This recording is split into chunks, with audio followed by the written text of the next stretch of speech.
एक बार एक सेठ ने एक शोरूम खोला और एक बुजुर्ग को इनॉग्रेशन के लिए बुलाया। उद्घाटन के बाद जैसा कि होता है कि शोरूम के मालिक ने उन बुजुर्ग की बड़ी इज्जत की। बड़ी इज्जत अफजाई करने के बाद उनको बताया कि देखिए, यहाँ पे 21,000 चीज़ें हैं इस शोरूम में बेचने के लिए। इसमें से आपको जो भी चाहिए, जितनी चाहिए आप ले लीजिए। बुजुर्ग हंसे और बोले कि इनमें से एक भी चीज़ मुझे जीने के लिए ज़रूरी नहीं लगती।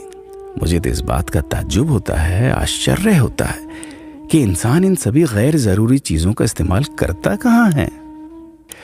अब देखिए, एयर फ्रेशनर के बिना किसकी सांस रुक गई? फेस वॉश का इस्तेमाल नहीं किया तो कौन काला हो गया? होम थिएटर लाकर कितने लोग कलाकार बन गए? कंडीशनर से किसके बाल मुलायम और काले हुए हैं? अरे, जो डाइनिंग टेबल यूज़ करते हैं, क्या उनके घुटने नहीं दुखते? थोड़ा दिमाग पर जोर डालकर याद कीजिए कि हैंड वॉश के बिना आपके किस दादा के पेट में कीड़े हो गए थे। अगर हम डीओ मारकर निकलते हैं तो क्या लोग हमें सूंघने आते हैं? एक्चुअल में तो हम सभी इस प्रकृति को चुनौती दे रहे हैं, वरना बुगला जो होता है वो शैम्पू से नहाता है क्या? मोर अपने रंगों को संवारने या बचाने के लिए कौन सा कंडीशनर या फेस वॉश इस्तेमाल करता है? कभी किसी बिल्ली को मोतियाबिंद होता देखा है? किसी खरगोश के बाल कभी गिरते हुए या सफ़ेद होते हुए देखे हैं? इनहेलर या बाम के बिना भी कुत्ते के सूंघने की क्षमता उतनी ही तेज है। मधुमक्खी का शुगर लेवल बिना दवाई के भी कंट्रोल में ही है। अलार्म के बिना भी मुर्गा रोज उठकर बांग देता है।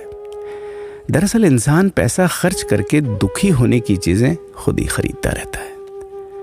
नेट बंद तो दुखी, लाइट जाए तो दुखी, मोबाइल का चार्जर खराब तो दुखी, केबल टीवी कट जाए तो दुखी, मच्छर मारने की दवाई ना मिले तो दुखी, महिलाओं को मेकअप ना मिले तो दुखी, मैचिंग कपड़े नहीं मिले तो दुखी। आजकल इंसान 10 मिनट में 20 तरह से दुखी और परेशान रहता है। बाकी तो गुड़ की रोटी या प्याज रोटी खाकर हाथों का तकिया बनाकर पीपल के नीचे जो आराम से सो जाता है, उसे दुखी करने के लिए तो फरिश्तों को नीचे आना पड़ता है। ये सब देखा देखी का खेल है। सच तो यह है कि सुखी रहने के लिए बहुत कम खर्चा होता है, लेकिन दूसरों को दिखाने में कि मैं कितना सुखी हूं, इसी में बहुत ज्यादा खर्चा होता है। जैसे जैसे सुविधाएं बढ़ रही हैं, दुखी होने के रास्ते भी खुलते जा रहे हैं। अगर आपको ये सब सच लगता है तो लोगों को जागृत कीजिए और फिजूल खर्च से बचाइए। दोस्तों, खुद सुखी होने के लिए खर्च कीजिए, दूसरों को दिखाने के लिए नहीं। हाँ, लेकिन अपना ख्याल रखिएगा।